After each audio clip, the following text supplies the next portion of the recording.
America కొత్త అధ్యక్షుడిగా బాధ్యతలు చేపట్టిన డొనాల్డ్ ట్రంప్ అడ్మినిస్ట్రేషన్కు సంబంధించిన నిర్ణయాలు వేగంగా తీసుకుంటున్నారు.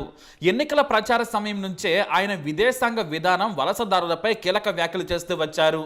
దీంతో ఇమిగ్రెంట్స్ వీసా పాలసీలపై ఇప్పుడు ఎలా వ్యవహరిస్తారోననే ఆందోళన వ్యక్తమైంది. నిజంగానే వాటిని నిజం చేస్తూ తాజాగా బర్త్ రైట్ సిటిజన్షిప్ ను రద్దు చేసి అగ్రరాజ్యంలో సెటిల్ కావాలనుకున్న అనేక మంది కలలను చిదిమేశారు ట్రంప్. మరోవైపు H1B వీసాలపై ఎలాంటి నిర్ణయం ప్రకటిస్తారోనని ఇండియన్ ఇమిగ్రెంట్స్ భయపడ్డారు. అయితే ఇప్పుడు వీసాలు కొనసాగుతాయని ట్రంప్ హామీ ఇచ్చారు. అమెరికాలో నిరుద్యోగం పెరిగిన నేపథ్యంలో స్థానికులకే ఉద్యోగాల్లో ఇంపార్టెన్స్ ఇవ్వాలని వాదిస్తూ వచ్చారు ట్రంప్.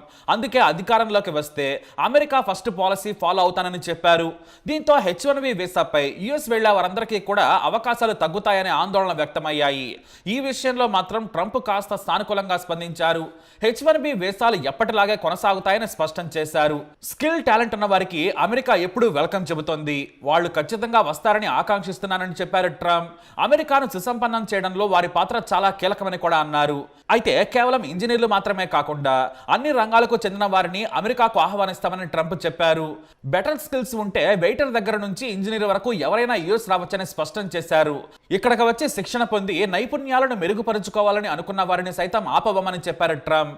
అంటే మొత్తంగా టాలెంటర్స్ కి మాత్రం అమెరికా మోస్ట్ వెల్కమ్ చెబుతుంది. ఇక ట్రంప్ ప్రచారంలో కీలక పాత్ర పోషించి తాజాగా ఆయన అడ్మినిస్ట్రేషన్ లో భాగమైన బిలియనీర్ ఎలాన్ మస్క్ సైతం H1B వీసా పాలసీకి సపోర్ట్ చేశారు. ఇతర పెద్ద కంపెనీల అధినేతలు సైతం ఈ విధానం కొనసాగాల్సిన అవసరం ఉందని స్పష్టం చేశారు. ఈ వీసా వల్లే తనలాంటి వారు అమెరికా వచ్చి సెటిల్ కాగలిగారని మస్క్ చాలా సందర్భాల్లో గుర్తు చేశారు కూడా. అలాగే తన నేతృత్వంలోని ప్రముఖ కంపెనీలు టెస్లా, స్పేస్ ఎక్స్ నిర్మాణంలో కూడా H1B వీసాదారులది కీలక పాత్ర అని తెలియజేశారు. వీరంతా దేశ నిర్మాణంలో కీలక పాత్ర పోషిస్తున్నారని చెప్పారు. అందుకే స్కిల్ టాలెంట్ ఉన్న వారిని ఆహ్వానించడం మంచిదని చెప్పారు. ఇక బాధ్యతలు స్వీకరించిన 2 రోజుల్లోనే ట్రంప్ అనేక కీలక నిర్ణయాలు తీసుకొని సంచలనం సృష్టించారు. అందులో బర్త్ రైట్ సిటిజన్షిప్ రద్దు ముఖ్యమైంది. ఇతర దేశాల నుంచి అమెరికాకు వలస వచ్చిన వారికి చట్టబద్ధంగా అక్కడ ఉండే అనుమతి లేకపోయినప్పటికీ వారికి అక్కడ పుట్టిన పిల్లలకు మాత్రం పుట్టుకతో పౌరసత్వం లభిస్తుంది.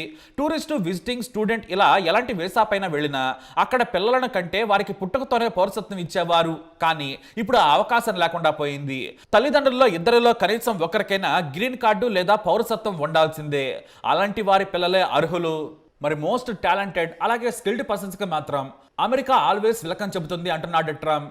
మరి ఇది మాటల వరకేనా లేదా వాళ్ళకి కూడా ఏమైనా నిబంధనలు పెడతాడా అనేది వేచి చూడాలి. ఎందుకంటే అతను ట్రంప్ ఎప్పుడు ఏమైనా చేస్తాడు. మరి ఈ వీడియో అప్డేట్స్ కోసం మై ఛానల్ ఫాలో అవ్వండి. Withdrawing from the World Health Organization, sir. Ooh, that's a big one. Mr. President, what did you think of the sermon? What did you think of the sermon?